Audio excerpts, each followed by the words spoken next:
The darkness envelops you as you step into Zviko's world. The air is thick with tension, and you can almost taste the fear on your tongue.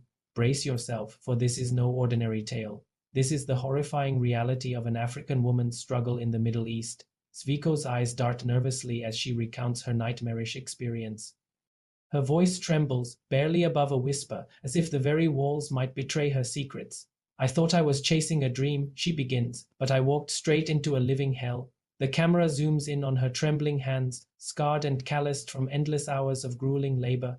You can almost feel the weight of the chains that once bound her, invisible but ever present. Zviko's story unfolds like a twisted horror movie, each scene more terrifying than the last. She describes the suffocating heat of the desert, a merciless sun beating down on her as she toiled for hours without rest. But the true horror lay within the walls of her employer's home. They treated me like I wasn't human, Zviko whispers, her eyes wide with remembered terror. I was nothing more than a slave to them. The shadows in the room seem to grow darker as Zviko recounts the endless nights of fear and uncertainty.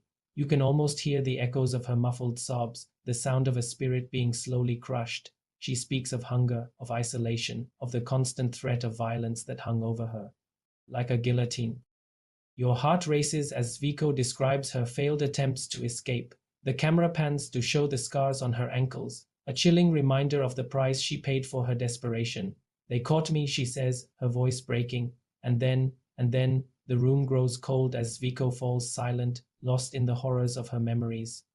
You find yourself holding your breath, dreading what comes next. When she speaks again, her words send chills down your spine.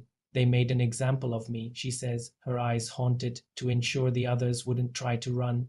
Zviko's tale takes an even darker turn as she reveals the depths of depravity she witnessed, other women, trapped like her, disappearing in the night. Whispers of unspeakable acts committed behind closed doors, the constant fear of being next. You can almost hear the screams echoing in the distance, a haunting soundtrack to this real-life horror story. As Zviko continues, you feel a growing sense of claustrophobia. The walls seem to close in, mirroring the suffocating reality of her captivity. She speaks of the psychological torture, the constant degradation, the slow erosion of her very identity. I began to forget who I was, she admits, her voice hollow. I became a ghost of myself. The tension builds as Zviko describes her final, desperate bid for freedom. Your palms sweat as she recounts sneaking through darkened corridors. Heart pounding, every shadow a potential threat. You can almost feel the desert wind on your face as she ran for her life and her sanity, but even escape brought no immediate relief. Zviko's eyes grow distant as she speaks of the nightmares that still plague her, the phantom pain of injuries long healed. I may have left that place, she says, her voice barely audible, but a part of me will always be trapped there. As Zviko's story draws to a close, you're left with a profound sense of unease. The horror of her experience lingers like a bad dream, too real to shake off.